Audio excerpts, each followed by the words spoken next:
Alors bonjour à toutes et toutes, j'espère que vous allez déjà très bien. Bienvenue dans ce webinaire où on va parler d'IA générative et d'IA générative sur Google Cloud.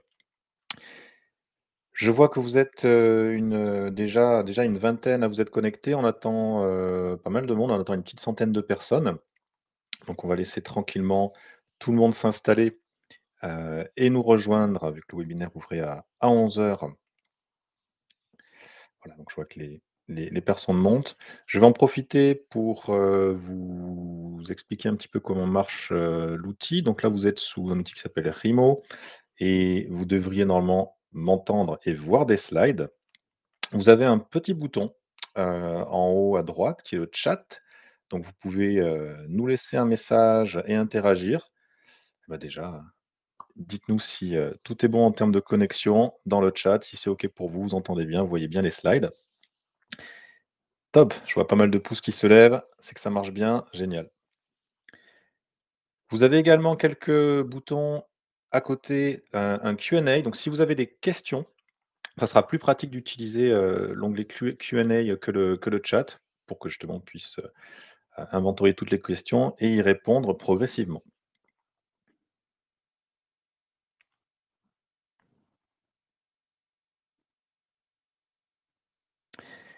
Allez, c'est génial. On va démarrer donc ce webinaire. Je vais vous présenter, l'agenda de la journée. Ou de moins de 7h30. On va être ensemble de 11 heures jusqu'à à peu près 12h30 et au programme de ce webinaire, on aura une petite introduction sur, Sphère, le groupe Sphère. Vous ne nous connaissez peut-être pas, donc c'est l'occasion de découvrir, qui nous sommes, quel métier nous adressons et comment éventuellement nous pouvons également vous accompagner et vous aider sur les sujets générative AI. On a la chance d'avoir en guest star Didier Girard, qui est le VIP, en VIP, mais qui est le co-CEO du groupe Sphère et qui travaille aujourd'hui très, très fortement sur les sujets générative AI, donc qui viendra vous partager sa vision sur le sujet. Ensuite, on rentrera dans le concret de Generative AI sur Google Cloud et on découvrira un ensemble d'outils que je vous ai listés ici, Vertex AI, Model Garden, Generative AI Studio, les SDK et API Python, Colab Entreprise et on fera peut-être même un petit peu de pair programming. Donc à la fin, vous aurez une bonne vision de comment démarrer pour, ajouter des fonctionnalités, générative AI au sein de vos applications. Et puis après en next step, on va s'apercevoir que, le voyage est loin d'être terminé. Il y a encore beaucoup, beaucoup de choses à apprendre. Vous allez, avoir, pas mal d'expériences à mettre en œuvre, pour, déployer générative AI au sein de vos projets. Et donc ça sera l'occasion de parler des next steps, à ce moment-là. Eh bien, sans plus attendre, on va démarrer et je vais me présenter. Donc moi, c'est Thomas, Thomas Gros, charge de l'activité formation chez Sphère qui, s'appelle Sphère Institute. Vous avez mes coordonnées dans ce slide, n'hésitez pas à me contacter si vous avez la moindre question. Et puis, vous avez également Cynthia qui est présente dans ce chat, donc vous pouvez également interagir avec elle via chat, poser toutes les questions sur tout ce qui concerne la formation et si vous êtes intéressé par des formations sur Generative AI ou sur d'autres sujets, voilà, Cynthia est votre interlocuteur privilégié. Le groupe Sphère, pour ceux qui ne nous connaissent pas, donc nous sommes un pure player du digital et nous aidons, les entreprises en fait, en France, en Belgique et au Luxembourg à, accélérer leur transformation digitale.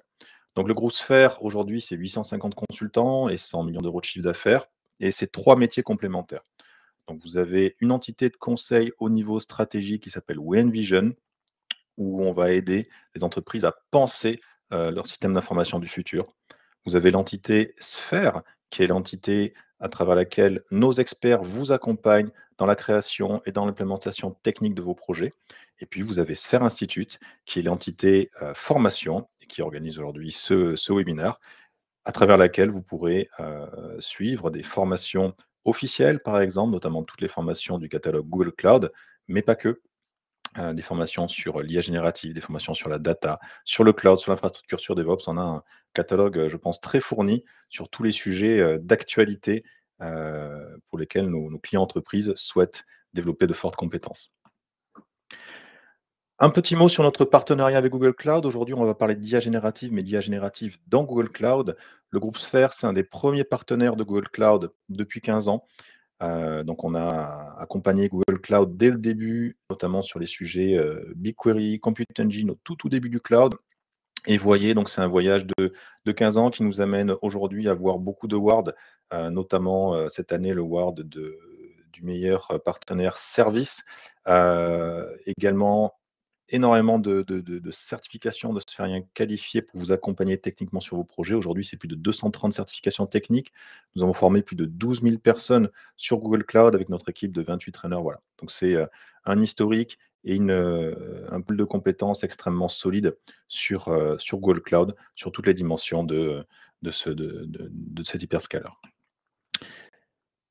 En termes d'accompagnement, au sein du groupe Sphere, sur les sujets cloud, nous pourrons vous accompagner sur tout ce qui est modernisation d'infrastructures, mais également sur des sujets data, tout ce qui est smart analytics, dont GenAI, mais bien plus large que ça, vos enjeux MLOps, vos enjeux de construction d'enterprise data platform, et puis également tout ce qui concerne le développement d'applications, web, mobile, back, etc., etc. Alors sans plus attendre, je voudrais profiter de la présence de Didier Girard, que je remercie fortement d'être venu nous dire un mot pour vous faire un petit avant-première de notre vision sur l'impact de Generative AI sur certainement sur notre futur à tous. Merci Thomas, déjà de me donner l'opportunité d'échanger avec les personnes lors de ton événement là. Donc juste en 2 mots, hein, donc je suis le co-CEO du groupe Sphere et je suis aussi le directeur de l'activité conseil qu'on a lancée récemment, qui s'appelle We Envision. Et j'ai aussi dans mon histoire, c'est pour ça que je m'intéresse beaucoup à l'IA générative, c'est que j'ai soutenu une thèse il y a plus de 25 ans dans le domaine du machine learning. Donc c'est intéressant d'ailleurs de voir, il y a 25 ans, le machine learning, c'était quelque chose qui était purement de la recherche, et 25 ans plus tard, on atteint le grand public à grande échelle, et ça permet un peu de mesurer la latence entre quelque chose qui est de la R&D et à quel moment on arrive à finalement avoir des produits grand public autour de ça. Voilà, donc l'IA générative, pour moi, ça va avoir un impact, je veux bien que tu changes de slide, un impact vraiment très, très important. Et bon, je suis très content de cette citation, entre autres parce qu'elle est fictive et c'est moi qui l'ai inventée. Mais en gros, cette citation, elle dit quoi? Elle dit que le CEO de l'année, en gros, il va avoir déployé de l'année prochaine, de 2024, il aura déployé à grande échelle l'IA générative. Il aura finalement investi peu, c'est-à-dire qu'il aura investi à peu près une journée de formation en moyenne sur tous ses salariés, et que derrière, ça lui aura permis d'avoir une augmentation de la productivité de 15%. C'est vraiment quelque chose à laquelle je crois, et c'est quelque chose que l'on constate. Constate d'abord pour Sphere, parce que c'est vrai que depuis de nombreux mois maintenant, voire de nombreux trimestres, on incite l'écosystème Sphere, toutes les personnes du groupe Sphere, à regarder dans quelle mesure l'IA générative peut être un outil qui leur permet d'améliorer leur productivité. Et par ailleurs, on accompagne de nombreux clients dans l'acculturation à l'IA générative. Et quand on parle on a déjà formé plusieurs centaines de personnes à l'IA générative, acculturé plusieurs centaines de personnes à l'IA générative, et les retours sont à peu près uniformes, au sens où, bien sûr, l'IA générative, ça ne sert pas dans tous les cas, mais dans de nombreux cas, elle apporte des gains de productivité qui sont très importants. Entre autres, pour l'écosystème des développeurs. Je veux bien que tu changes de slide. Et donc, on va voir justement, finalement, en quoi l'IA générative, pourquoi c'est si important. Je mets le slide d'après. Et voilà. C'est très important déjà pour une bonne raison, c'est que l'IA générative, elle est adoptée à très grande vitesse. Sur ce slide, on voit le temps nécessaire pour qu'un produit, que ce soit Spotify, Instagram ou ChatGPT, le temps nécessaire qu'il lui a fallu pour dépasser le million d'utilisateurs. Là où il avait fallu 6 mois pour Spotify, il avait fallu un trimestre pour Instagram et il a fallu une semaine pour ChatGPT. Donc, on voit que finalement, il y a vraiment, avec l'IA générative, un time to market en ce moment et on le voit à travers l'adoption de cette technologie, par l'écosystème. Ce qui est très important aussi, autour de ChatGPT, j'ai envie de dire 2 choses. Il y a une révolution qui a apporté ChatGPT au-delà de la technologie, c'est une révolution de l'interface utilisateur, de l'UX. La manière dont on discute finalement avec cette IA générative était assez novatrice de la part de ChatGPT et je pense qu'elle va avoir un fort impact sur l'avenir de l'UX, comment finalement on discute avec son système d'information. Si on imagine que ChatGPT discute avec un système d'information qui est l'Internet, on peut très bien imaginer avoir le même genre de produit pour discuter avec son propre système d'information, son système d'information d'entreprise. Donc, attendez-vous à une révolution de l'UX dans les entreprises. La deuxième chose que je tenais à vous dire là-dessus, c'est que il est important pour les entreprises d'interdire l'usage des IA grand public à l'intérieur de leurs murs. C'est-à-dire que, par défaut, il faut expliquer aux salariés qu'il ne faut pas qu'ils utilisent des IA grand public pour des sujets qui concernent l'entreprise. Entre autres, ChatGPT ou Bard. Une fois qu'on a mis en place cette interdiction, on a tout fait et on n'a rien fait. Parce que si, en parallèle, les entreprises ne proposent pas des IA génératives alternatives, au final, qu'est-ce que vont faire les salariés? Ils vont utiliser ces IA génératives grand public, ce qui va générer de la fuite de données. Donc, en parallèle, et c'est urgent pour les entreprises de prendre ça en considération, il faut acculturer les salariés et aussi proposer très vite des alternatives crédibles à Bard et à ChatGPT, sinon il y aura de la fuite de données. Voilà, donc l'objet en tout cas de tous ces outils qui vont vous être présentés par Thomas au cours de cette session, c'est de vous expliquer un petit peu comment vous êtes, capable d'accompagner les salariés de votre entreprise avec de l'IA générative et quels sont les produits qui vous permettent de créer une IA générative d'entreprise et qui sera du coup utilisable par vos salariés. Voilà, et slide d'après, c'était juste pour revenir, je disais que l'IA générative, ça amenait des gains de productivité. C'est, pour toutes les personnes qui ont commencé à l'utiliser de manière régulière, ils s'en rendent compte. Donc, quand on commence à l'utiliser au départ, les gains ne sont pas forcément significatifs, mais plus on l'utilise et plus ces gains sont significatifs. Il y a un métier qui, en fait, peut bénéficier de l'IA générative depuis très longtemps, c'est le métier du développeur, avec des outils dédiés. Et là, donc, il y a une étude de McKinsey et on voit sur cette étude un petit peu les gains que peuvent apporter ces outils pour le métier quotidien du développeur. Voilà les messages que je voulais passer. Thomas, je ne sais pas si, si tu voulais que je C'est parler parfait, des je heures, pense mais que je pense que ah ça beh, suffit là. déjà, est-ce que vous avez des questions pour Didier? N'hésitez pas à les poser, dans le chat ou en Q&A. Vous avez également là un moment privilégié pour interagir. On pourra également prendre les questions un peu plus tard, pas de souci. Alors pas plus tard Merci parce que beaucoup. là Oui, je vais enchaîner Thomas, mais s'il y a des questions, je peux répondre dans le chat et après je vais devoir enchaîner. ça marche. Merci beaucoup Didier et en tout cas, on Merci. partage, je pense tous cette vision et c'est, tout l'intérêt de faire ce qu'on va faire aujourd'hui, c'est-à-dire ouvrir un petit peu la boîte Au revoir à tous. et de regarder comment est-ce que, quand on n'est pas sur des IA génératives grand public, comme des ChatGPT ou des Bard, comment est-ce qu'on peut, utiliser des produits qui sont, state of the art, tels que vont les proposer Google Cloud, pour accélérer notre développement et accélérer l'intégration de l'IA générative dans nos applications. Donc ça va être le centrage de la suite de ce webinaire. On va ouvrir le capot et on va regarder ce que propose Google Cloud, sur la plateforme pour faire de l'IA générative. D'abord, quelques petites définitions. C'est important, je pense, de rappeler, les termes principaux.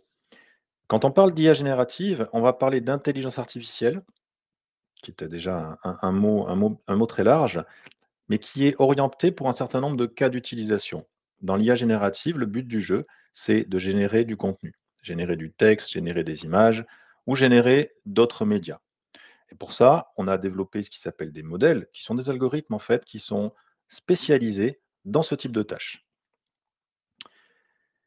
Ces modèles, bien souvent, ont la capacité de partir d'instructions qui sont des instructions textuelles et de générer ce contenu à partir de ces instructions textuelles. Vous avez peut-être déjà, pour beaucoup d'entre vous, joué avec des ChatGPT ou des Bard.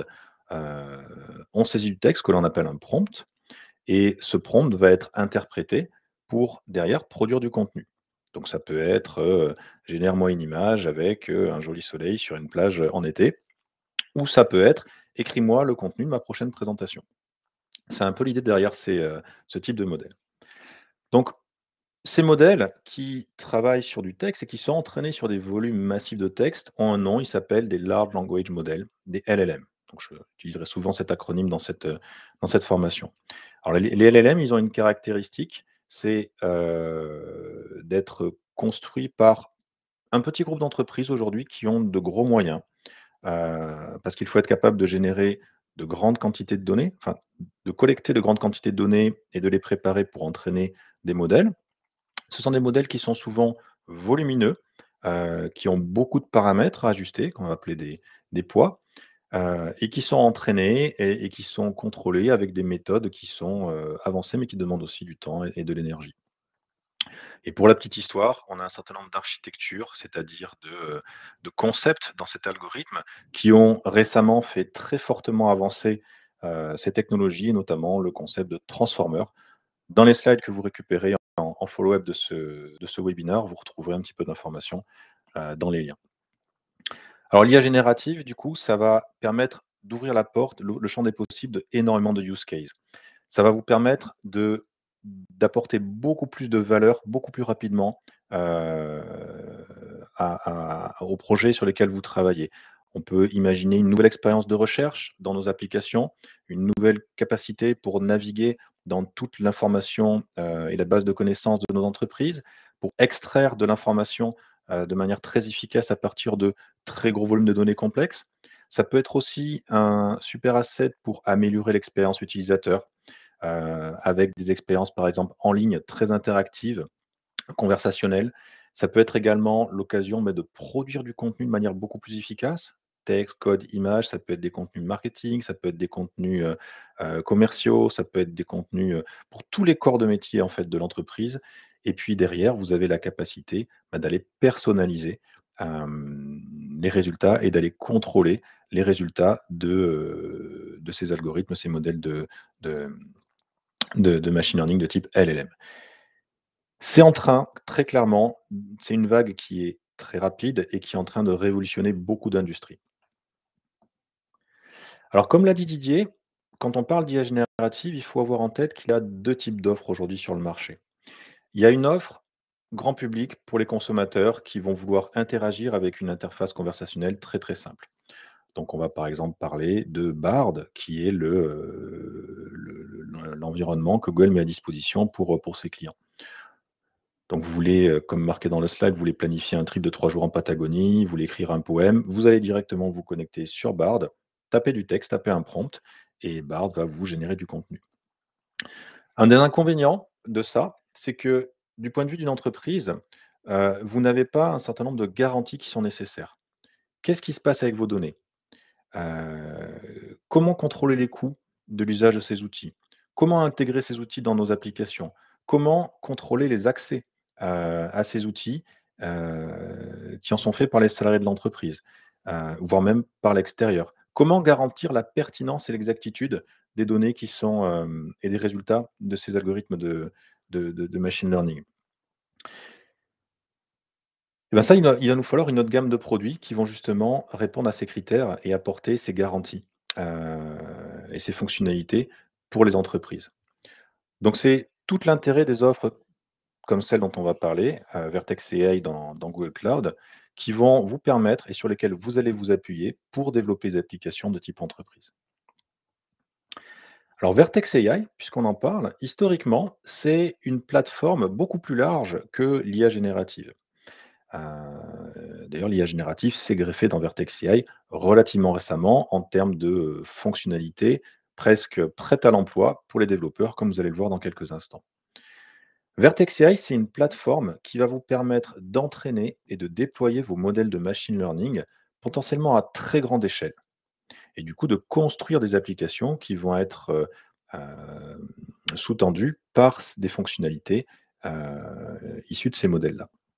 Donc Vertex AI, ça va vous permettre de gérer le cycle de vie complet, d'un modèle de machine learning avec une approche qui peut être très haut niveau, presque no code. On va pouvoir avoir des outils comme AutoML ou alors centré sur du SQL avec BigQuery ML, ou alors vous êtes dans un mode complètement custom où vous écrivez tout avec le framework de machine learning de votre choix, dans le langage de votre choix. Vous entraînez, à grande échelle, vous déployez vos modèles pour faire de l'inférence à grande échelle. Donc c'est un environnement pour gérer le cycle de bout en bout de vos workflows machine learning.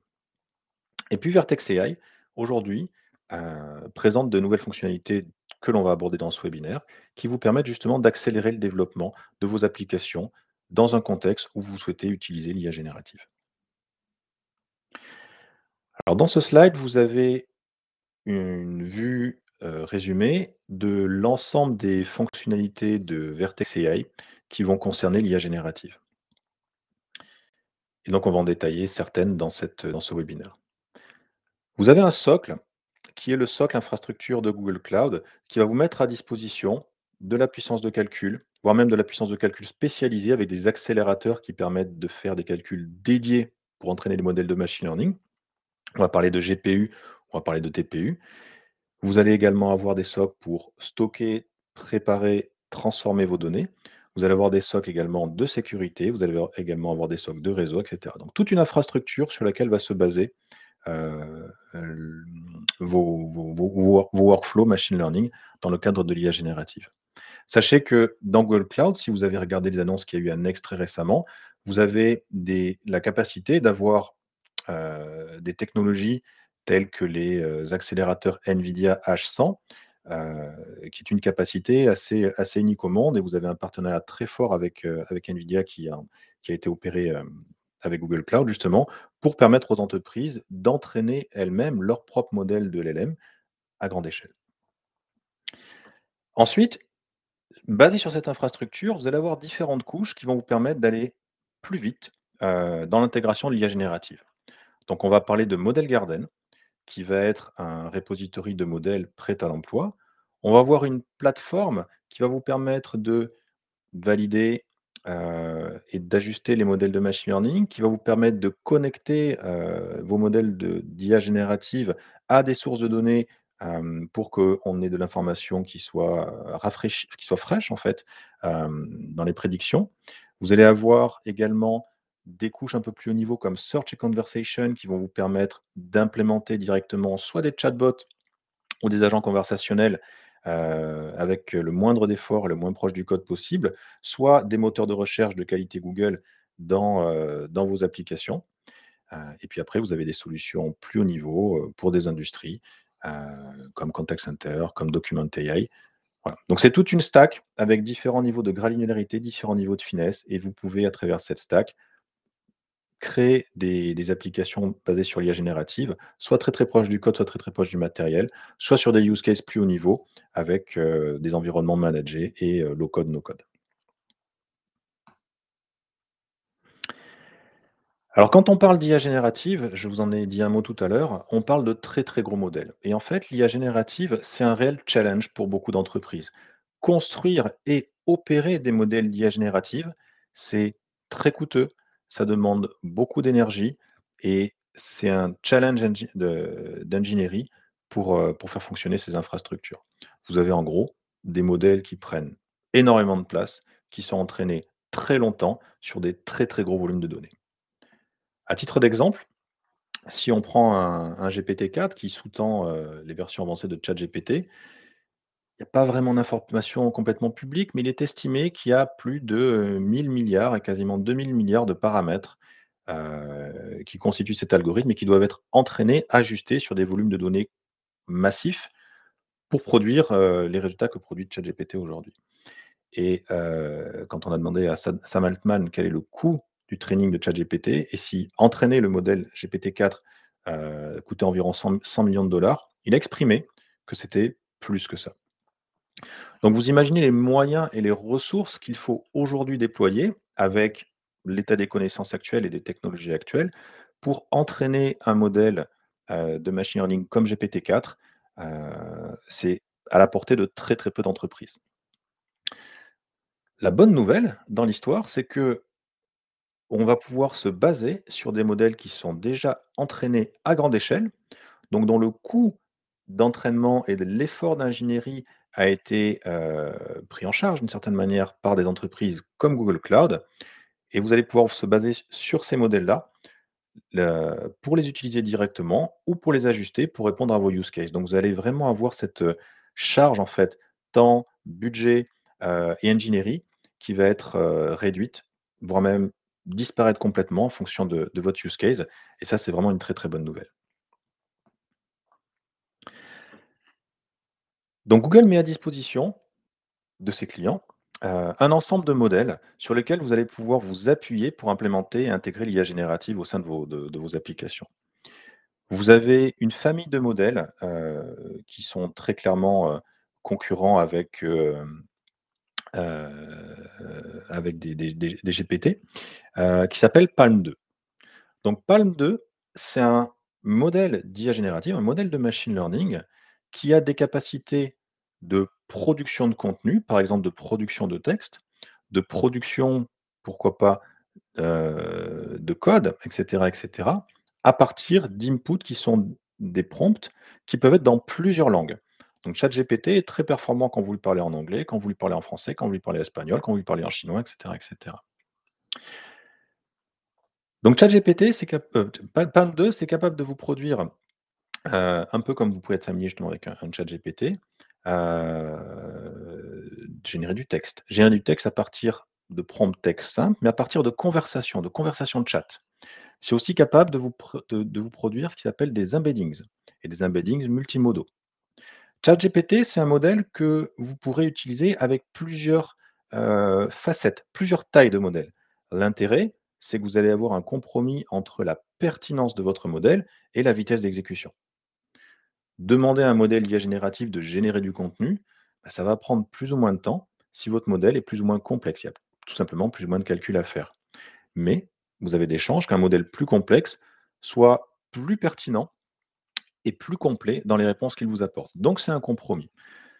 Google vous met à disposition différentes versions pour les différentes familles de modèles de machine learning, du plus petit, Gecko, au plus gros, Unicorn. Et comme ça, vous pouvez choisir quel modèle vous allez invoquer juste en spécifiant le nom du modèle et ses tailles de modèle.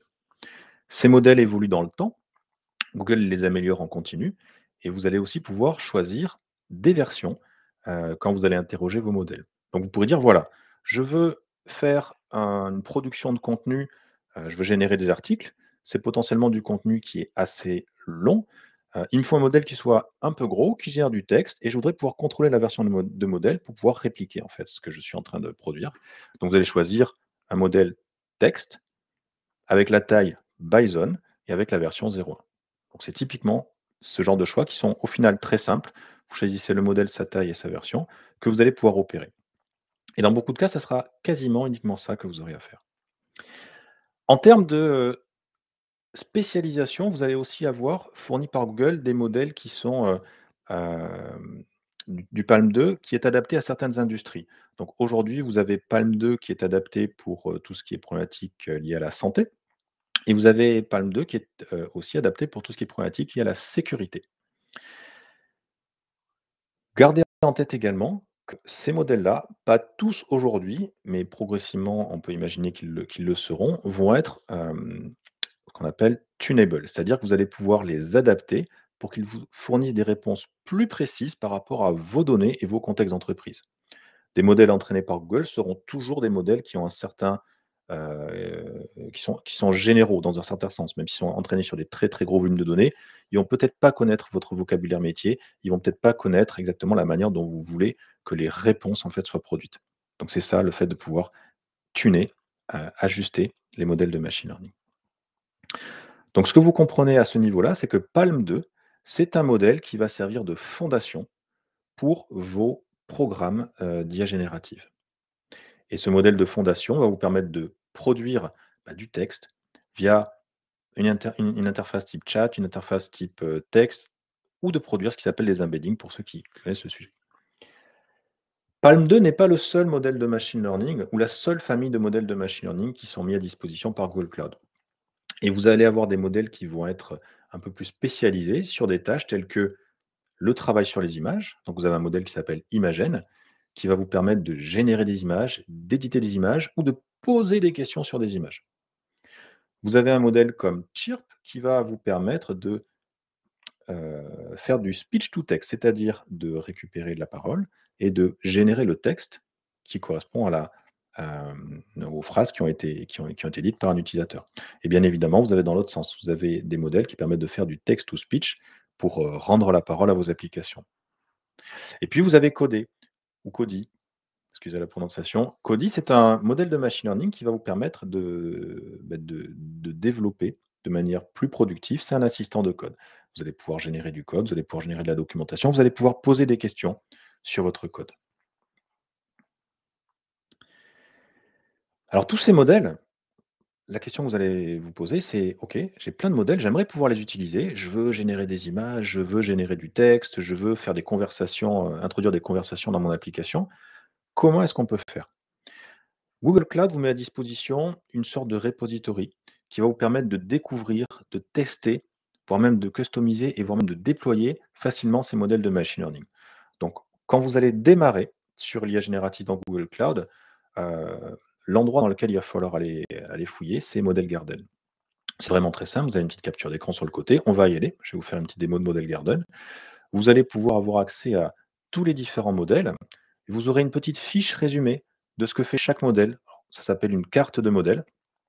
Et donc pour chaque modèle, vous saurez qu'est-ce qu'il fait, comment on l'utilise, et vous aurez même la capacité d'avoir des exemples de code pour l'utiliser au plus vite.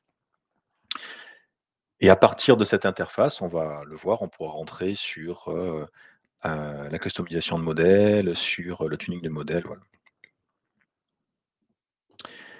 Parmi les modèles qui vont être disponibles dans Model Garden, vous avez des modèles qui s'appellent des modèles first party. Les modèles first party, ce sont les modèles qui ont été entraînés et mis à disposition par Google pour vous en tant que client. Donc on retrouve les modèles basés sur Palm 2, Palm for Text, Palm for Chat. On retrouve Cody pour tout ce qui est travail sur du code. On retrouve Imagen pour tout ce qui est travail sur des images. Et on trouve Chirp pour tout ce qui est speech to text. Mais au-delà de ça, et ça c'est une des grandes forces également de la plateforme que Google met à disposition, vous avez des modèles qui sont des modèles tiers.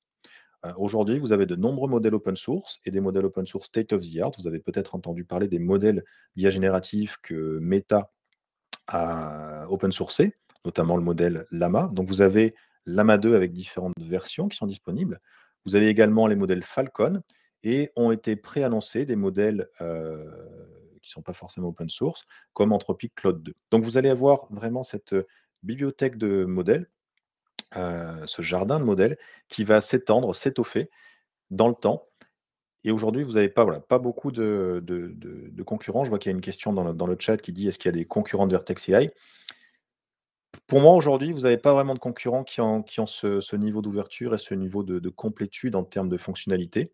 Après, derrière, bien évidemment, vous allez pouvoir regarder chez Amazon qui viennent d'annoncer des technos en GA comme Bedrock. Vous avez également Hugging Face qui est intéressant de regarder, et en plus Cocorico. Donc, on va leur faire un petit peu de pub pour tout le travail de mise à disposition de modèles d'IA générative. Alors, je vois une autre question dans le chat. L'IA va très vite aujourd'hui. Si j'entraîne l'IA sur mes données aujourd'hui, comment ça va se passer quand les modèles seront mis à jour à l'avenir? Nouvel entraînement à chaque fois. Alors, ça, c'est une question qui est pas évidente à répondre en quelques instants. Je vais donner deux pistes. Déjà, vous avez la capacité de maîtriser quel est le modèle exact qui est utilisé dans vos applications. Text Bison 01. Donc, celui-là, il va être figé et vous n'allez pas avoir de modification de comportement au sein de vos applications si vous utilisez une version précise d'un modèle précis. Il y a Azure OpenAI également, tout à fait dans le chat. Vous avez ensuite la problématique d'avoir des applications qui restent à jour. Les données changent, il y a des patterns qui évoluent dans les données. Peut-être que vous allez être forcé en fait de réentraîner vos modèles pour garantir, ces performances dans le temps, voire même améliorer leurs performances dans le temps. Donc très certainement quand vous allez faire du machine learning, vous allez vous apercevoir que il faut réentraîner régulièrement des modèles. Donc là, on rentre dans un autre sujet de discussion, on rentre de comment est-ce qu'on fait, comment est-ce qu'on automatise tout ça, et c'est certainement l'ouverture de la boîte vers des thèmes comme le MLOps.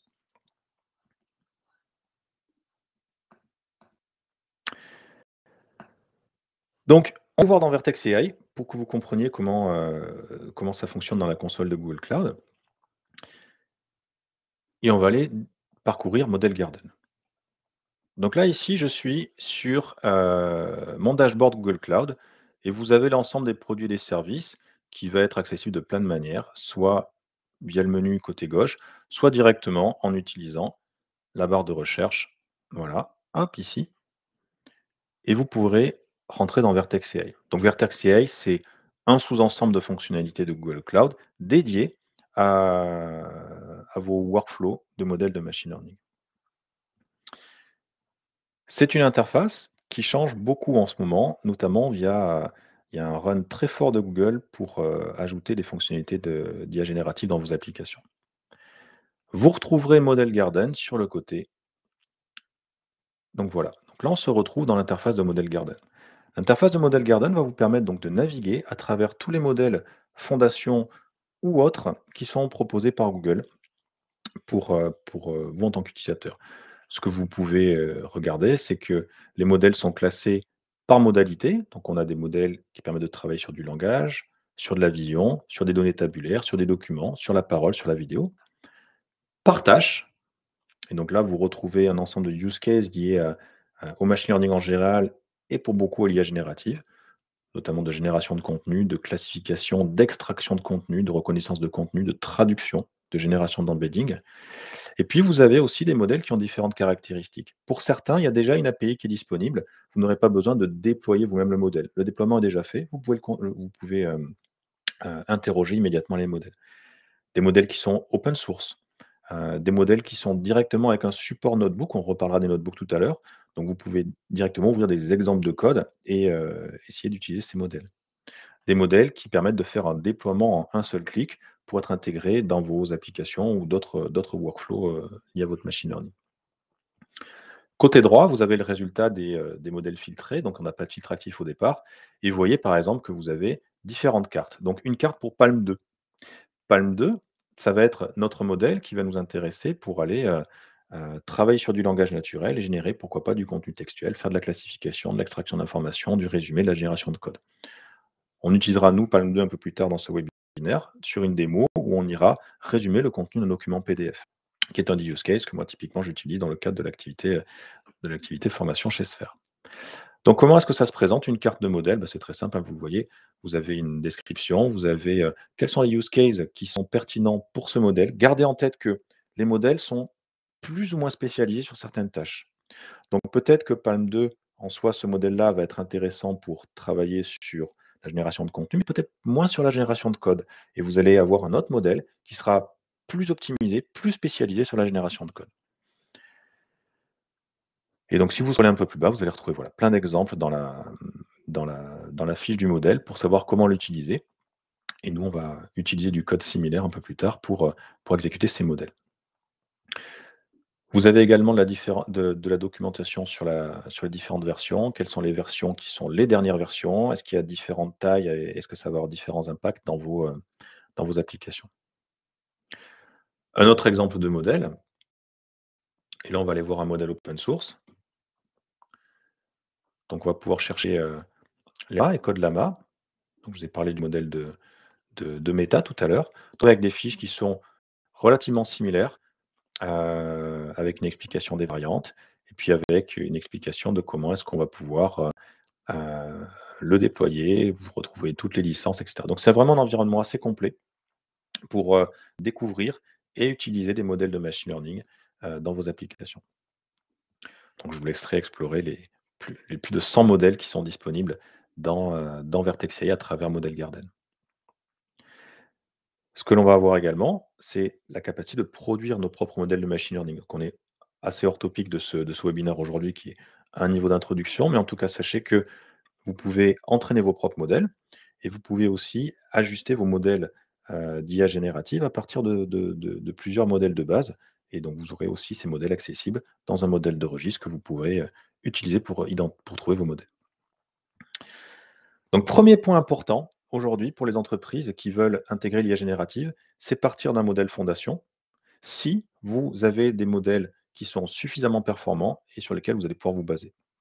C'est généralement le cas de modèles comme Palm 2. La deuxième chose que vous allez chercher à faire, c'est très bien. J'ai identifié un modèle. Par exemple, j'ai identifié Palm 2 pour mon use case de génération de texte, ou j'ai identifié Codé pour mon use case d'intégration d'assistant de code dans mon IDE. Ou j'ai identifié CodeChat pour mon use case d'assistant chatbot, par exemple, sur mon application, sur mon site web. J'aimerais pouvoir jouer un petit peu avec ce modèle, j'aimerais pouvoir expérimenter. Et peut-être derrière même, j'aimerais pouvoir passer rapidement de ces expérimentations à une implémentation en termes de code. Donc vous avez un deuxième outil qui est connecté à celui qu'on vient de voir précédent, qui est connecté à Model Garden, qui s'appelle Generative AI Studio. Donc Generative AI Studio, qu'est-ce que c'est? C'est très simple. C'est une interface web. Donc c'est une UI qui va vous permettre d'interagir très facilement avec un certain nombre de modèles qui sont proposés dans Model Garden. Donc vous allez pouvoir directement taper votre texte, voir les résultats du texte et aussi jouer avec des paramètres du modèle pour essayer de l'affiner. Donc on part des modèles fondations et on peut l'utiliser dans Generative AI Studio. Vous allez pouvoir expérimenter avec des prompts. On va reparler un petit peu de prompt engineering pour que vous compreniez l'importance en fait et l'impact de la manière dont vous allez parler à votre modèle de machine learning sur les résultats qu'il va produire. Et également, à travers Generative AI Studio, vous allez pouvoir lancer des jobs de tuning, donc d'ajustement du modèle pour augmenter la performance en fait de ce qui est produit par le modèle sur vos use cases.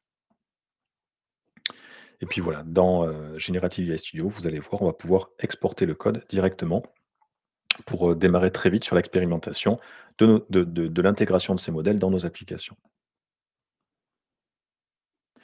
Alors Generative AI Studio, vous l'avez un petit peu plus bas dans Vertex AI, mais également à partir des modèles qui sont dans Model Garden, vous allez pouvoir aussi ouvrir Generative AI Studio. Donc là, je vais vous le montrer à part pour que vous voyez bien les 3 grandes facettes qui sont disponibles aujourd'hui. Vous avez donc la possibilité d'expérimenter sur des modèles de type langage, vous avez la possibilité d'expérimenter sur des modèles de type, qui vont travailler sur la parole et vous avez la possibilité d'expérimenter sur des modèles qui vont travailler sur des images. Donc on va commencer par expérimenter sur des modèles qui permettent de travailler sur des langages. Donc on va aller dans le langage. Dans cette interface, vous avez 2 grandes parties. Une partie pour partir de rien, travailler sur les modèles, ou une partie où vous allez pouvoir partir avec des exemples. Alors, on va commencer avec ces exemples-là pour que vous compreniez les produits et après on pourra faire une petite expérience où on est, nous-mêmes en train de tester et de s'amuser avec les comportements de ces modèles, d'expérimenter. Donc les exemples, en fait, sont catégorisés par fonctionnalité. Vous voulez faire du chat, vous voulez, résumer du contenu, vous voulez classifier du contenu, vous voulez extraire du contenu, vous voulez produire du contenu et vous voulez aussi expérimenter sur des idées, avoir un modèle qui vous permet d'être créatif. Donc tous ces use cases sont déjà, accompagnés d'exemples qui sont utilisables en un seul clic. Donc on va commencer par les exemples qui sont assez simples. On va commencer par, un cas qui est, voilà, très courant, la production de contenu. Et donc je vais choisir, voilà, le premier, une annonce produit. Donc, vous voulez écrire une annonce marketing pour mettre en avant les fonctionnalités d'un produit. Donc je clique sur cette petite, carte open et là je me retrouve dans Generative AI Studio. Vous allez voir l'interface, elle est extrêmement simple, beaucoup plus simple que ce que vous pouvez peut-être considérer là maintenant. Vous avez 2 cellules principales, la cellule prompt et la cellule réponse. Le prompt, c'est donc le texte, les instructions que vous allez donner à votre modèle pour qu'il vous produise du contenu.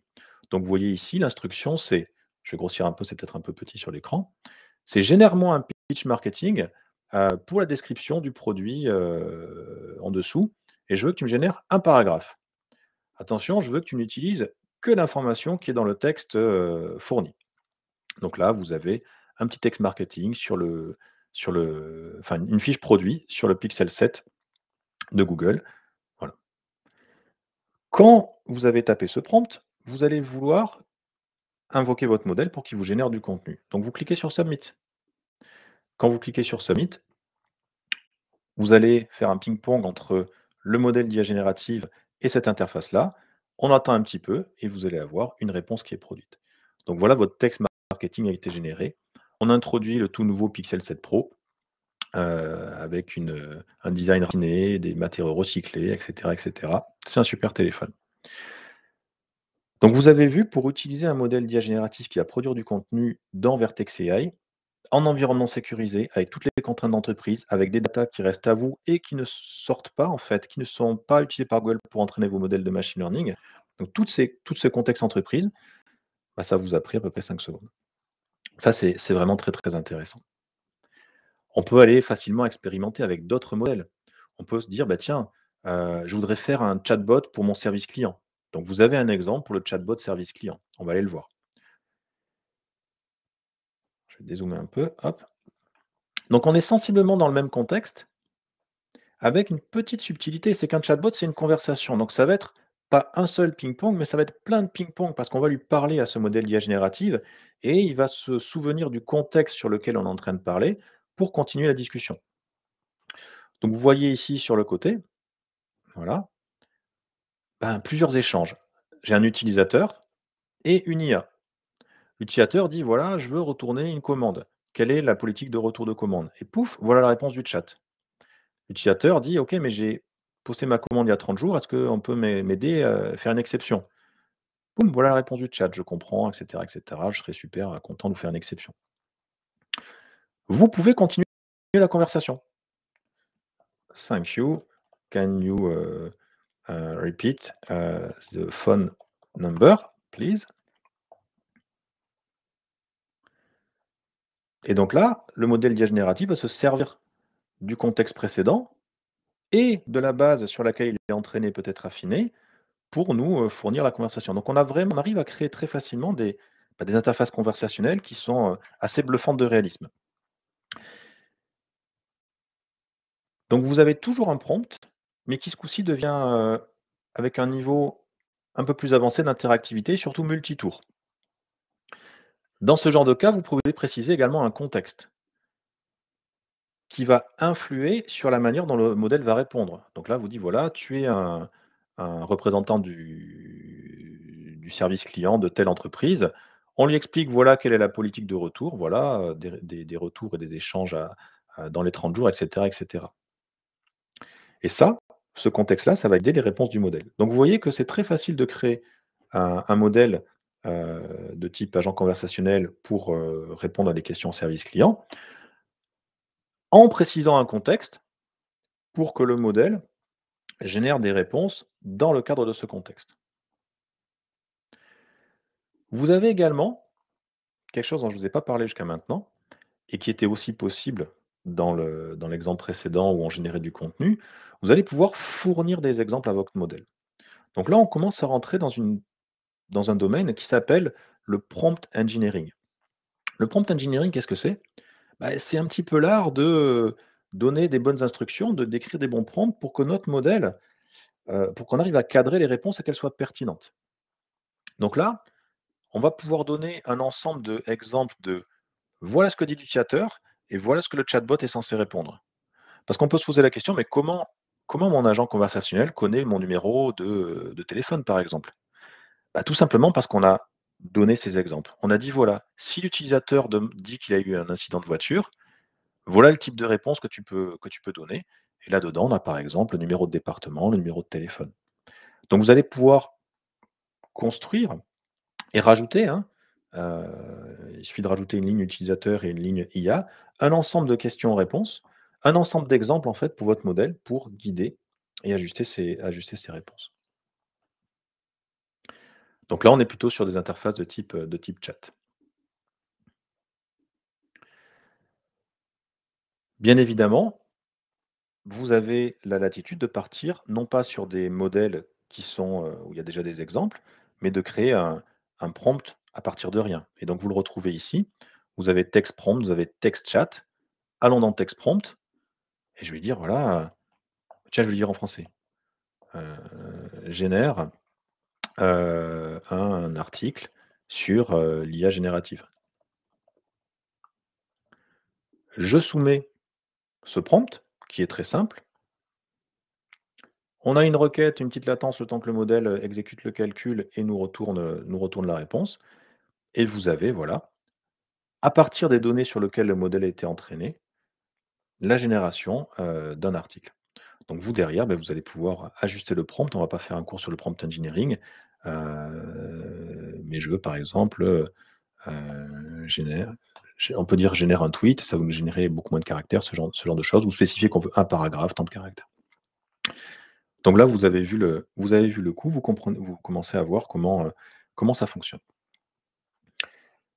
Côté, Generative AI Studio, donc dans ce produit, vous avez une deuxième facette qui sera importante. Vous allez pouvoir configurer votre modèle. Donc vous allez pouvoir choisir la version du modèle qui est utilisé. Donc là, on utilise un modèle TextByzone, c'est un modèle assez gros, mais vous pouvez aussi choisir des versions plus petites, TextGecko, ce genre de choses qui sont peut-être moins précises, moins performantes, mais qui sont peut-être aussi également beaucoup plus rapides.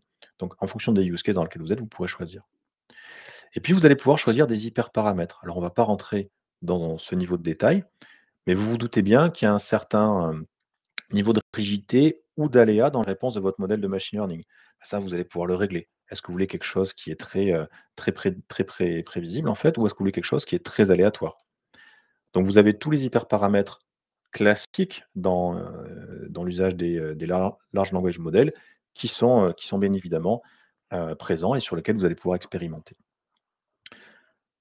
Donc première partie de Generative AI Studio, une UI très simple qui vous permet d'expérimenter très rapidement en fait sur vos modèles de type language. Vous avez la même chose pour speech. Pour speech, vous avez une interface pour, par exemple, on va faire du speech to text, uploader des fichiers, enregistrer votre voix. Alors on va se mettre dans un langage qui est le langage, français, puis on va tester. «Bonjour, je suis en train d'interroger», alors je ne sais pas si ça marche d'ailleurs, c'est une bonne question. Hop, on va voir si ce que je viens de dire fonctionne. Je soumets le texte que j'ai enregistré, ça fait une requête au modèle et voilà. «Bonjour, je suis en train d'interroger», alors je ne sais pas si ça marche d'ailleurs, c'est une bonne question et vous avez vu, j'ai fait une phrase qui est pas une phrase vraiment, simple en fait à interpréter. On pourrait dire qu'il y a une erreur dans ma phrase au milieu. Le modèle est tout à fait capable de nous générer complètement notre texte. Donc là, vous avez et là, on commence à ouvrir des use cases. Vous voulez intégrer la reconnaissance vocale dans vos applications, sur des commandes qui sont courtes ou sur des phrases qui sont longues. Vous voulez permettre à vos clients d'interagir avec la voix, avec vos applications, vous avez rien à développer. Vous avez juste à savoir que ce modèle existe et après à comprendre comment le petit bout de code qui va être derrière pourra être utilisé dans vos applications. Vous pouvez faire des tests dans GenAI Studio pour vérifier si le modèle est pertinent, sur vos contextes. Et puis ça marche dans l'autre sens, vous avez le text to speech, c'est-à-dire que maintenant vous pouvez faire parler votre modèle. Donc vous pourriez écrire du texte. Comment puis-je alors c'est en anglais.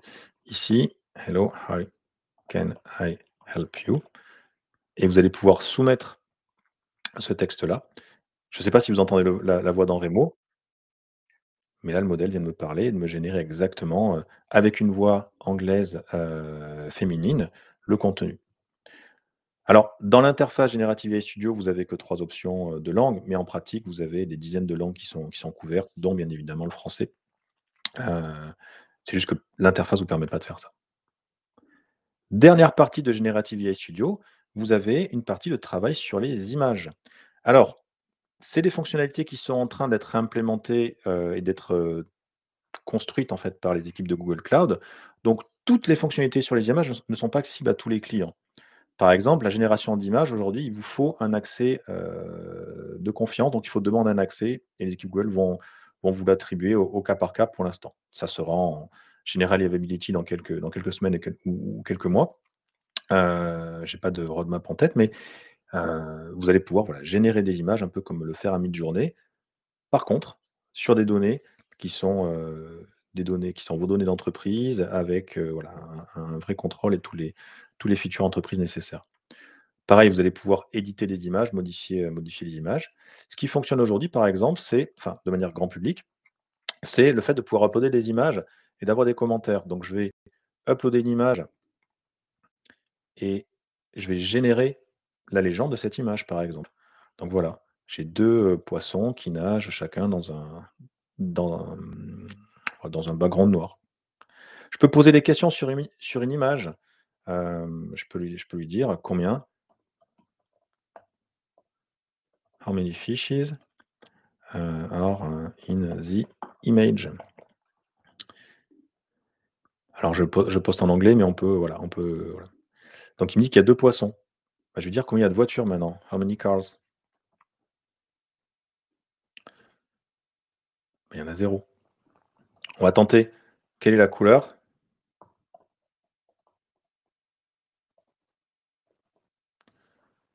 Excuserez les fautes d'orthographe en anglais.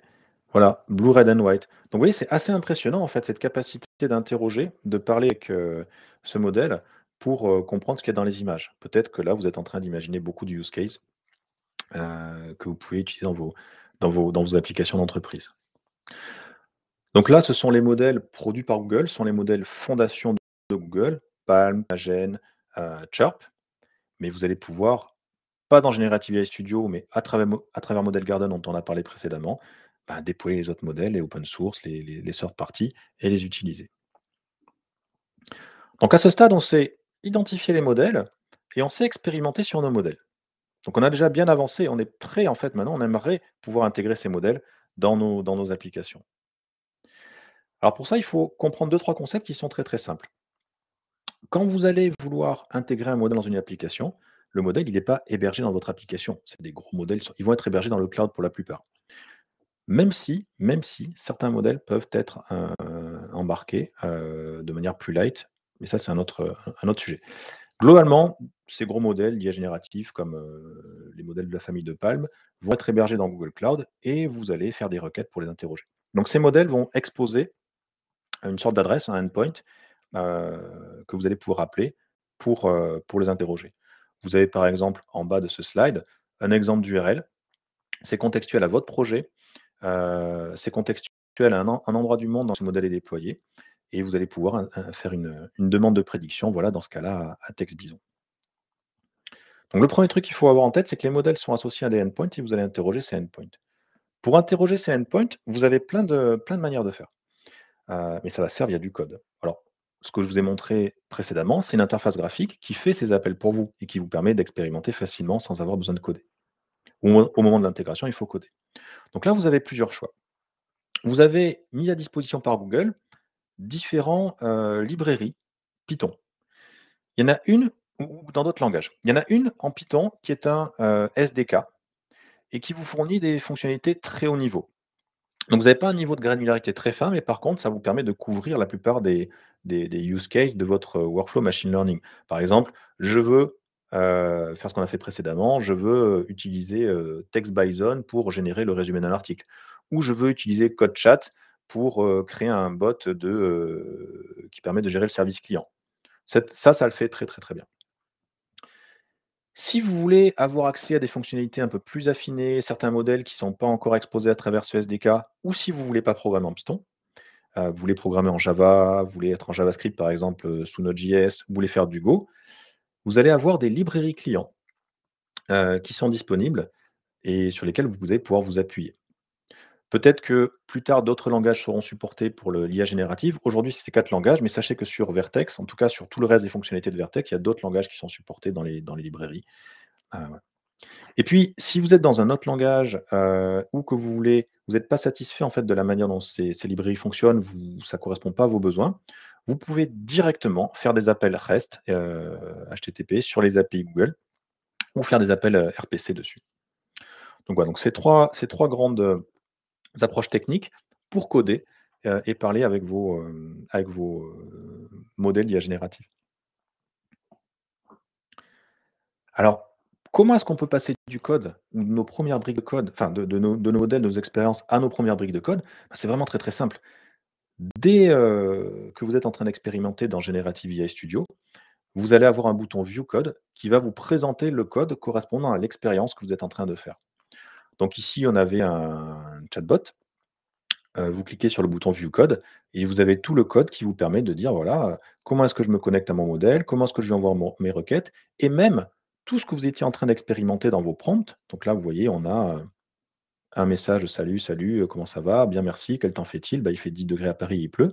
Vous retrouvez tous ces prompts, tout cet historique de conversation tour par tour déjà codé pour vous dans cet exemple. Donc ça, c'est super pratique. Donc maintenant, on sait choisir les modèles, on sait générer les premières briques de code.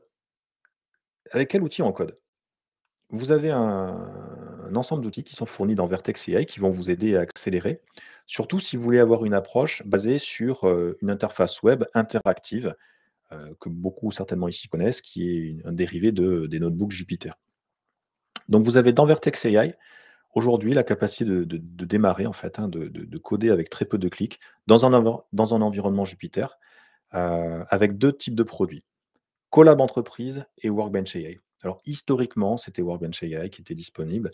Petit à petit, il y a eu de nouvelles fonctionnalités et très récemment, a été annoncé Collab Entreprise, qui est le portage de Google Colab dans Google Cloud.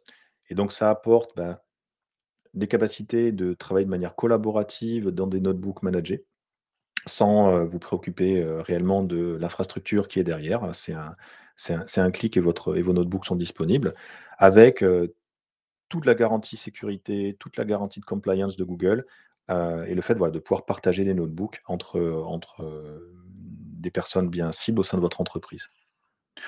Vertex AI Workbench, c'est un environnement Jupyter Notebook complet basé sur des, machines virtuelles qui vous permet d'aller plus loin dans le contrôle et la customisation de l'environnement. Donc quelle est la meilleure option pour vous dépendra de votre use case. En tout cas, voilà, sachez que nous, on va faire une toute petite démo de collab entreprise, dans ce webinaire. C'est arrivé, c'est en preview dans Google Cloud et c'est extrêmement intéressant pour aller vite dans le développement de programmes et de programmes, qui sous-tendent le machine learning. Donc on va aller faire une petite démo de Colab. Alors Collab Entreprise, vous le voyez ici, dans la partie Notebook, vous cliquez sur Collab Entreprise et ça va vous ouvrir un environnement de développement interactif. Alors, vous allez pouvoir facilement créer un nouveau notebook et à partir du moment où vous avez créé un nouveau notebook, vous êtes, voilà, vous le voyez, hein, dans, une petite page web sur laquelle vous allez pouvoir rajouter des nouvelles cellules, qui sont soit des cellules texte, c'est en Markdown, donc vous pouvez mettre, en gras, soit du code. Et du code Python. Donc là, on est vraiment dans un environnement de Python dans le notebook Colab. Alors vous voyez, tiens, ça m'a affiché un petit message pour me dire: «Mais ton code Python, tu veux que je l'exécute, mais il faut que je l'exécute quand même dans un endroit». Effectivement, derrière, il va y avoir des machines qui vont permettre d'exécuter ce code dans lequel il y aura Python qui sera installé. Ça s'appelle des runtime dans Colab Notebook. Par défaut, je n'ai rien configuré. Je suis sur un runtime où j'ai, 4 je crois que j'ai 4 vCPU et un petit peu de RAM. Si demain j'ai besoin d'exécuter du code qui repose sur des accélérateurs, des GPU ou des TPU, je vais pouvoir créer mes runtime dédiés. Et donc là, vous aurez la capacité de créer des templates qui sont réutilisables et d'instancier des runtime pour exécuter votre notebook. Vous voyez là, c'est un runtime de type E2 standard 2 qui a été créé. Alors j'ai perdu mon notebook, où est-ce que je l'ai créé? On est le 4 à 12h04. Hop là. Ce runtime, ce notebook, en fait, vous le voyez ici, se connecte à un runtime pour être exécuté. Et donc maintenant, chaque fois que je vais exécuter des cellules, je vais l'exécuter sur cet environnement. Si demain je veux utiliser ce même bout de code avec des accélérateurs matériels, je peux choisir un nouveau runtime, le connecter à notre nouveau runtime et l'exécuter sur ce runtime. C'est vraiment extrêmement, extrêmement fluide. Donc dans notre cas, on n'a pas de modèle à entraîner, on va surtout faire des requêtes pour parler au modèle fondation. Donc on n'a pas besoin d'avoir de runtime plus compliqué que ce que l'on a ici. Alors je vais supprimer les cellules, pour faire un petit peu de ménage et puis après on va regarder maintenant comment est-ce qu'on peut, créer notre première ligne de code qui va parler à notre modèle, à un modèle d'IA générative. Ce que je vous propose pour faire, une première démo, c'est d'aller directement comme on le ferait dans une expérience dans Language.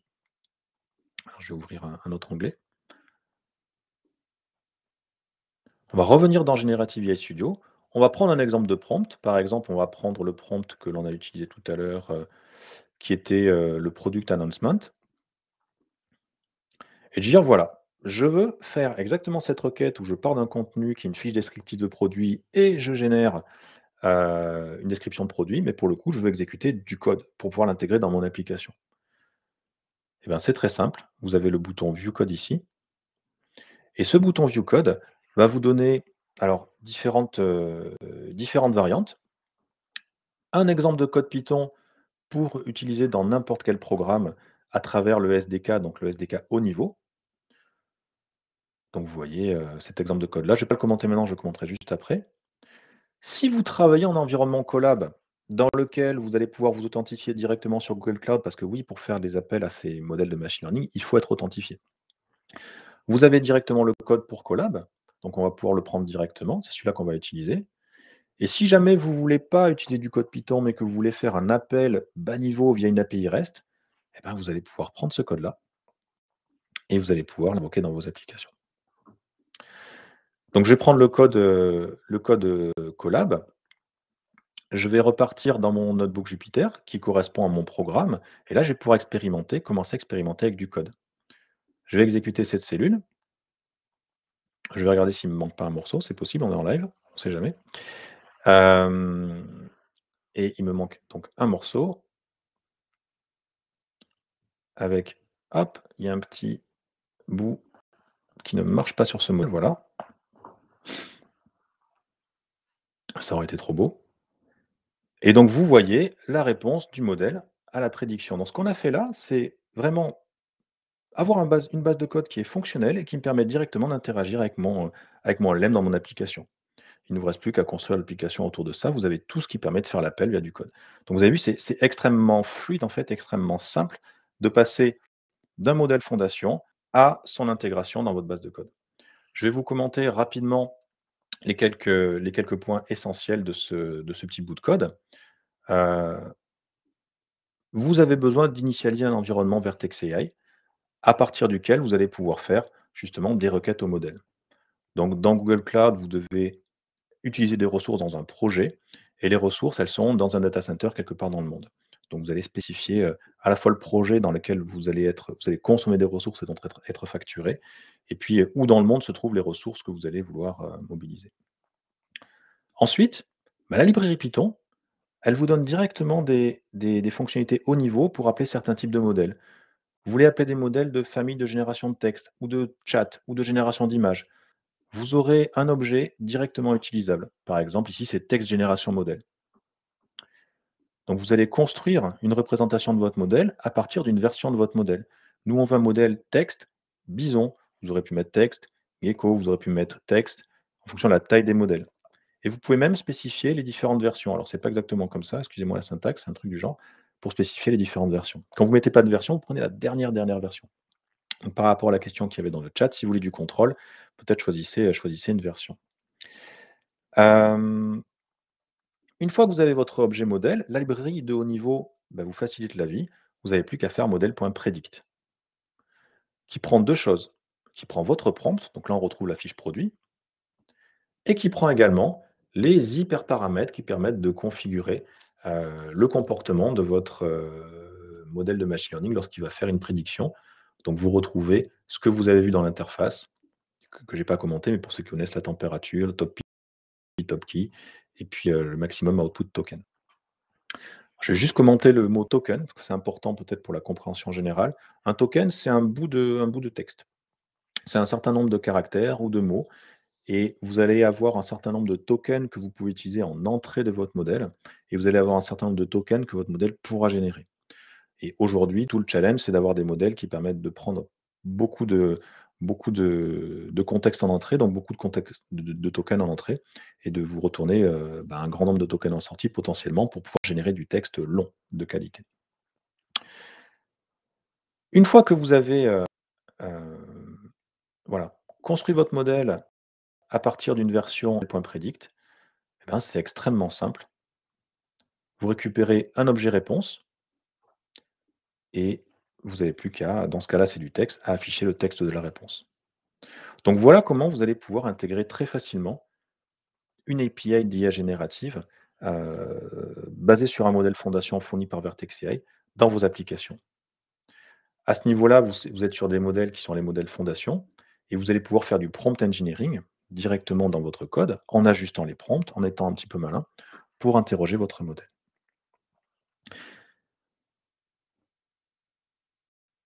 Donc vous expérimentez et vous allez pouvoir produire une application avec, ou du moins un prototype d'application, un POC, de manière très rapide. Ce qui est intéressant également pour vous, c'est que vous avez des fonctionnalités qui existent dans Vertex AI pour vous aider dans le code. Et vous avez notamment la famille des modèles basés à partir de Cody. Cody, donc c'est un modèle qui vous permet de fonctionner avec du code, de générer du code, de générer de la doc, de générer des tests, de générer de l'explication, des commentaires de code, d'optimiser le code, de faire de l'autocomplétion. Vous allez pouvoir parler à Cody, directement, ou vous allez pouvoir également, parler à Cody via une intégration dans les produits Google Cloud. Donc ça dépend si vous êtes en mode builder ou mode user. Builder, vous voulez l'intégrer dans vos applications, peut-être avoir un générateur de code, de complétion de code, générateur de documentation. User, vous êtes en train d'utiliser Google Cloud. Par exemple, vous êtes en train d'utiliser Colab Entreprise et vous voulez avoir la complétion de code. Alors, vous allez avoir, directement, alors c'est émergent, mais vous voyez ici,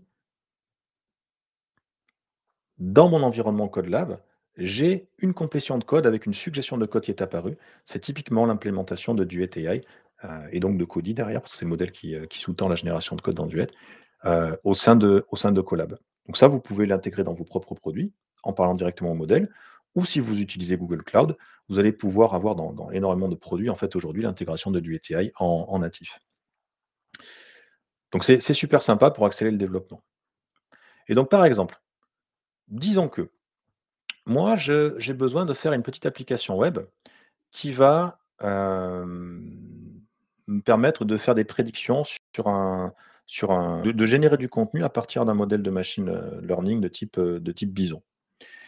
Donc je voudrais, générer le code pour mon modèle de machine learning, je voudrais générer le code pour mon application web et puis je voudrais générer les appels pour mon application web. Il y a plusieurs manières de faire, mais vous pouvez imaginer, dire: «Tiens, je vais aller regarder si, dans Generative AI, je peux pas déjà me débrouiller un petit peu?» Et vous avez, voilà, on a vu les modèles texte, mais il y a les modèles code prompt. Bah, tiens, alors je vais vous le faire de manière très sommaire, ça va vous permettre de voir l'idée. Bien évidemment, ne prenez pas toujours ce code comme pour argent comptant et ce qu'il va falloir faire aussi, c'est toujours apporter votre œil expert, notamment sur les tâches complexes, pour vérifier si le code tester votre code et compléter votre code. Mais déjà dans l'idée, je me dis: «Tiens, je voudrais, alors je sais plus dans quelle langue je suis, il n'y a pas de langue ici. Generate a, web application in Python». Non, alors il faut que je clique sur submit, voilà, et je vais avoir un, ça prend un petit peu de temps, le modèle, voilà, on prend le modèle et tac, j'ai un, template de base, en fait, qui a été généré pour une application simple en Python. Ah bah tiens, c'est vachement bien. Maintenant, ce que je voudrais dire, c'est: «Tiens, je voudrais que cette application, elle puisse, je puisse lui uploader un fichier». Donc on va essayer. Add a method to upload a file.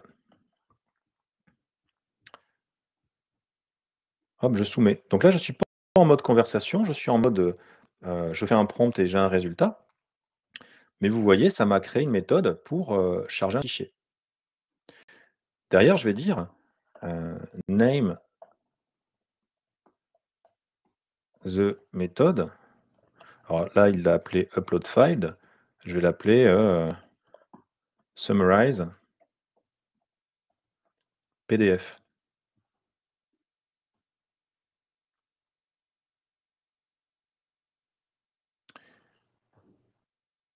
Et dans ce cas-là, ça ne me l'a pas bien nommé, vous avez vu. Mais par contre, ça m'a intégré la génération d'un chargement de PDF dans mon prompt. Donc après, j'ai un peu de travail à faire à niveau de mon prompt, pour que ça puisse me produire le contenu que je veux. Voire même, ce qui serait intéressant, c'est de basculer en mode chat, parce que vous avez exactement le même, assistant. Alors, il est optimisé pour des choses différentes, mais vous allez pouvoir faire du code chat. Je vais reprendre le même prompt, génère une application web en Python.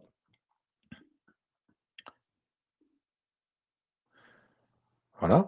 Ce qui est intéressant, c'est que Google, quand c'est pertinent et quand ça correspond à de l'information qui existe réellement, va vous passer ses sources. Donc il y a tout un tas de métadatas de citations qui sont disponibles. Vous pouvez vous référer à ce bout de code-là, a été généré à partir de ces sources-là, et donc mesurer la qualité et la confiance dans l'information qui vous est retournée.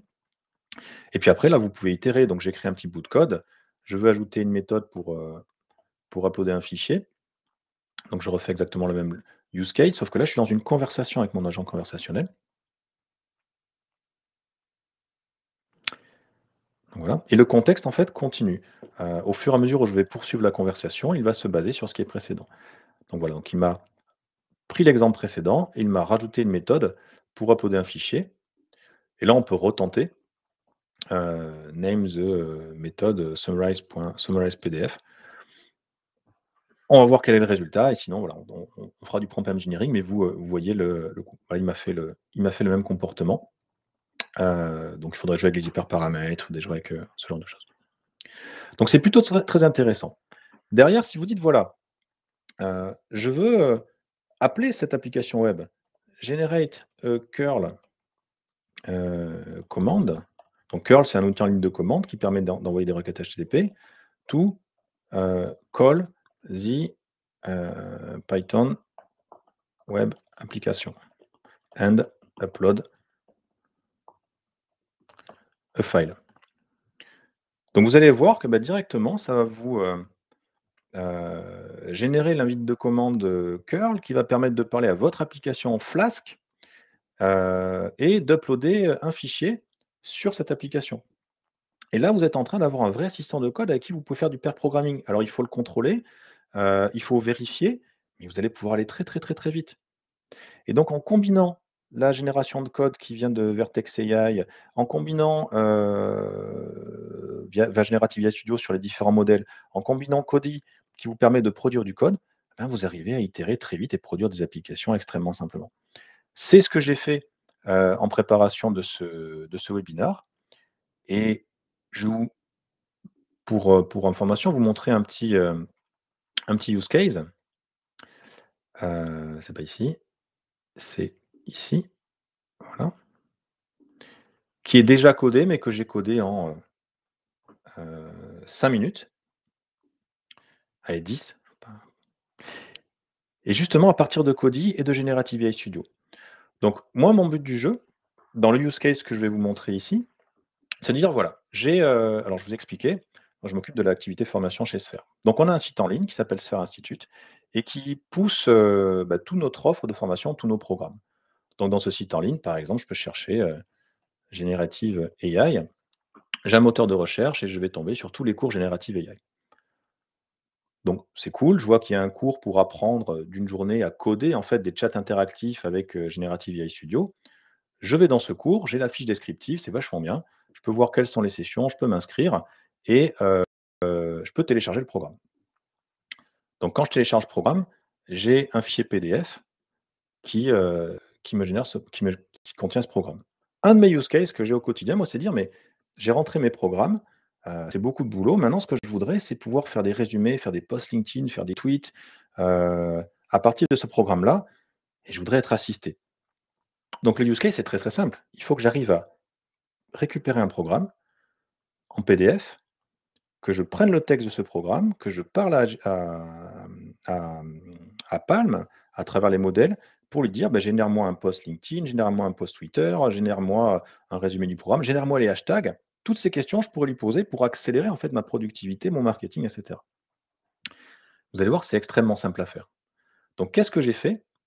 J'ai demandé à Palm, je vous évite toutes les étapes où on parle à Cody, mais vous parlez à Cody, exactement comme je vous l'ai fait. Et j'ai dit, comment je peux faire pour charger un PDF en Python? Alors il m'a dit, tiens, il y a cette librairie PI PDF. Alors j'ai Il m'a donné un bout de code. Alors j'ai chargé la librairie PI PDF.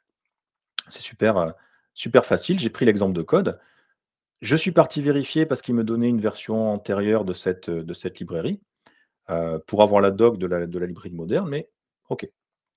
Ensuite, je suis allé sur mon site web et j'ai téléchargé le PDF. Je peux l'automatiser. Là, je l'ai fait manuellement pour expérimenter, pour aller vite. Donc, comme je vous l'ai fait, j'ai cliqué sur le bouton télécharger PDF et je l'ai téléchargé. Et j'ai pris le bout de code de Kodi qui m'a permis de lire en fait un fichier PDF. Donc là, j'étais complètement assisté. Moi, je ne savais pas comment on faisait en fait pour charger du PDF. J'ai découvert cette librairie où on peut imaginer que. Et du coup, maintenant, j'ai un fichier que j'ai téléchargé et je peux appeler ce PDF.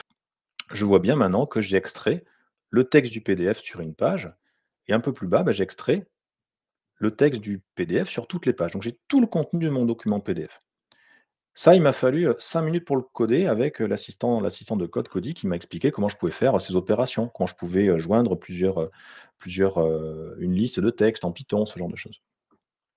Après, je suis allé dans Generative AI Studio, j'ai écrit un prompt, j'ai écrit: «Tiens voilà, écris-moi un email qui annonce un nouveau cours. Cet email doit être structuré de la manière suivante, je veux un titre et je veux un contenu et voilà le contenu qui doit être emailé». Et là, j'ai passé le contenu du PDF que j'ai lu. Donc j'ai juste écrit un prompt avec exactement le même bout de code que ce que vous avez vu précédemment. J'ai fait clic dans Generative AI Studio et j'ai dit: «Exporte-moi un prompt pour envoyer des emails». D'ailleurs, je suis parti du prompt d'exemple. Donc ça m'a pris 2 minutes de plus. Votre application qui permet de parler à Generative AI Studio et de lui dire de générer du contenu sous le format que vous contrôlez. Je veux un email avec un titre et du contenu à partir d'une base de code. Donc maintenant, je suis prêt à envoyer ça à toutes mes équipes en interne et à tous mes clients pour dire: «Eh super, j'ai un nouveau cours à partir de mon programme». Et puis là, on peut commencer à s'amuser. Vous pouvez faire un prompt en disant: «OK, le programme», donc toujours le même programme, je voudrais que tu le classifies dans une des catégories. Est-ce que c'est data IA? Est-ce que c'est infrastructure? Est-ce que c'est cloud? Bah voilà. Pourquoi pas le demander à Bison? Tac, il me l'a classifié en data IA. Ça tombe bien, c'était un cours pour IA générative. Donc j'ai directement ma classification automatique qui est faite pour moi et qui fonctionne bien. Je veux générer un post LinkedIn. Je lui dis voilà, tu es quelqu'un qui produit du contenu, écris-moi un post LinkedIn pour faire de la pub en fait sur ce programme. Donc ça me génère un post LinkedIn, ça me prend une demi-seconde.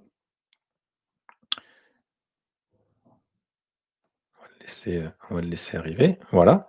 Et maintenant voilà, j'ai un post LinkedIn qui annonce ce nouveau cours. Derrière, je me suis dit: «Tiens, je veux ce post LinkedIn, mais je veux qu'il soit plus court». Donc là, je fais du prompt engineering, je veux qu'il fasse 100 mots et je veux qu'il inclue les hashtags. Donc j'exécute ce nouveau prompt qui est exactement le même code que précédemment. J'ai rien changé, j'ai juste changé le prompt. Du coup, ça me fait un post marketing, ça me génère les hashtags qui vont avec. Après, à moi d'ajuster, d'affiner, mais vous imaginez le gain de productivité. Vous voulez générer un tweet, tu es un gourou des réseaux sociaux, écris un tweet court à partir du toujours le même contenu du programme. J'ai un tweet. Et puis après, ben, sky is the limit. Vous pouvez vous amuser et dire que voilà, le post, ça doit être un haïku et ça vous génère un haïku à partir de votre programme de formation Generative AI, Unlock the power of words to create a new. C'est juste fantastique en termes de gain de productivité, ce que ça m'a apporté. Et puis après, j'ai fait exactement ce que je vous ai montré tout à l'heure. Je lui ai demandé de générer une application web en Python. Je générais une méthode qui s'appelait Summarize PDF. J'ai copié-collé mon code dedans pour faire une prédiction. Donc en 5 minutes, j'ai une application qui fonctionne, dans laquelle je peux uploader un modèle et je lui ai demandé comment je peux interroger mon application. Donc ça m'a dit: «Voilà, pour interroger ton application, bah, tu vois, tu appelles cette méthode et passe ce fichier». J'ai codé en, allez, on va dire une grandeur, mais grand max, en connaissant pas la librairie, super bien. En étant, pas forcément, je le suis, mais pas forcément familier avec Generative AI sur Google Cloud. Une application complète qui va me permettre d'accélérer la productivité, mais d'une manière colossale, en fait, sur toutes les actions autour de la commercialisation, des actions de formation, du marketing, de la com, interne, externe, et cetera. C'est absolument top. Voilà, donc c'était une petite démo de comment on pouvait fonctionner avec un assistant pair programming. Alors, je vois qu'on arrive pas loin de la fin de ce webinaire. J'ai encore quelques petits mots intéressants à vous dire parce que si vous avez bien suivi tout ce que je vous ai présenté, ça a dû vous donner pas mal d'idées et vous dire: «Ah tiens, c'est chouette, j'ai envie d'expérimenter» et vous allez vous apercevoir que vous êtes au début du voyage. Au début du voyage, mais qui permet déjà d'avoir des résultats super, super. Après, vous allez peut-être avoir besoin d'industrialiser. Vous allez peut-être avoir besoin de contrôler. Vous allez peut-être avoir besoin de valider. Vous allez peut-être avoir besoin de créer des workflows en fait machine learning. Vous allez pouvoir avoir besoin de voilà, de vous outiller différemment. Et vous allez apercevoir qu'il y a un certain nombre de points et que bien évidemment on n'a pas couvert dans ce webinaire. Donc il y a beaucoup, beaucoup d'autres topics à explorer.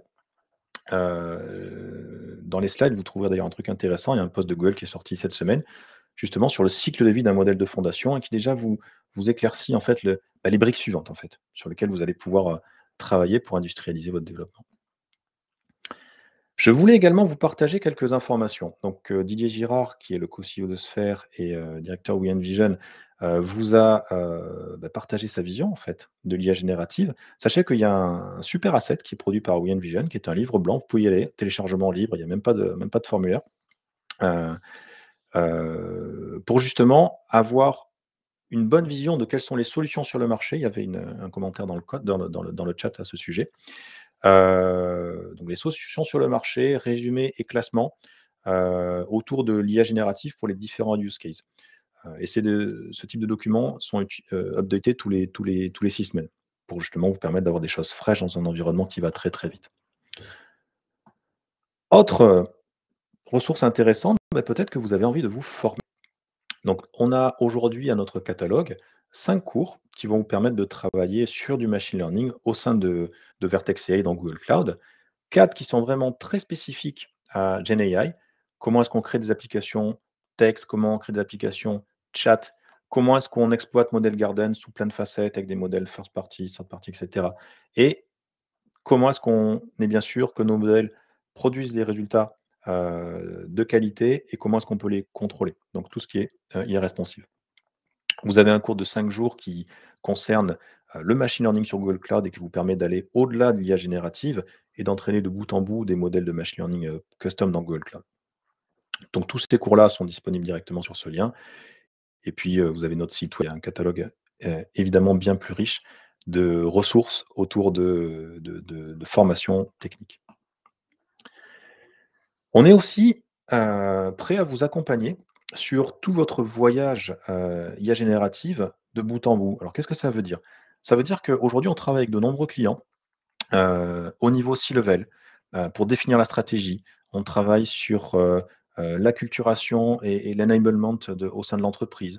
On vous aide à explorer des use cases, on vous aide à faire les premiers POC, on vous aide à choisir les outils pour embarquer vos solutions d'IA générative dans vos entreprises, dans vos produits. On vous aide aussi à accélérer, on vous aide à développer ces use cases, on vous aide à former en fait vos employés et d'acculturer à l'échelle de l'entreprise vos troupes pour permettre d'être dans ce mouvement qu'il ne faut pas rater et qui va certainement, enfin qui est très clairement, on en est convaincu, un game changer pour tout notre avenir dans l'IT. Et puis on est capable de vous accompagner et de vous aider à scaler pour transformer votre business et transformer le business de vos clients. Donc vous avez un accompagnement complet sur les sujets d'IA générative avec les différentes entités du groupe Sphère. N'hésitez pas à nous contacter. On a déjà de très, très beaux succès clients que l'on peut vous partager et on sera bien évidemment ravis de vous accompagner. Je terminerai en vous disant un grand merci d'avoir assisté à ce webinaire. J'espère que ça vous aura plu et que ça vous aura ouvert un petit peu le champ des possibles sur le fonctionnement de l'IA générative dans Google Cloud et la capacité justement d'intégrer en fait au sein de vos applications très rapidement ces fonctionnalités d'IA générative. Si vous voulez en savoir plus sur la formation, institut.sar.com, vous me contactez directement, vous contactez Cynthia et on vous accompagnera également sur tous vos besoins de formation. Un grand merci. Si vous avez des questions, je les prends. Je pense que j'ai répondu à la majorité des questions dans le chat. Quel est le coût moyen de fine-tuner dans Llama 2? Alors ça va dépendre. Je n'ai pas cette réponse malheureusement. Ça dépend de la version de Llama et ça dépend des datas que vous allez utiliser pour fine-tuner. Dans la doc de Google, il semblerait que tout le monde ait la même limite d'API request pour Palm. Comment mettre en prod avec beaucoup d'utilisateurs qui tapent en même temps avec une API key? Donc là, on va regarder les différentes limites et puis aussi, vous êtes capable d'avoir un accompagnement Google. Dans ces cas-là, on va se rapprocher de vos customer engineers pour discuter justement de ces limites, de ces quotas et voir comment on peut, par rapport à votre use case, avoir une solution optimale. Donc là, la clé, elle est plutôt dans les échanges avec vos correspondants chez Google. Merci beaucoup d'avoir assisté à ce webinaire. Heu, je pense que si ce webinaire vous a plu, on en fera d'autres sur le sujet, peut-être même pour aller un petit peu plus loin sur d'autres concepts et bon voyage, dans l'IA générative, sur Google Cloud et au-delà, heu, à toutes et tous qui avez assisté aujourd'hui à ce webinaire. Merci beaucoup et si vous voulez, je reste un petit peu pour discuter dans l'interface de Remo, juste après avoir, terminé le webinaire, vous allez vous apercevoir qu'on est dans un petit salon. Donc vous pouvez venir, échanger sur vos problématiques, vos enjeux, vos questions sur l'IA générative avec grand plaisir. Merci et à très bientôt. Au revoir.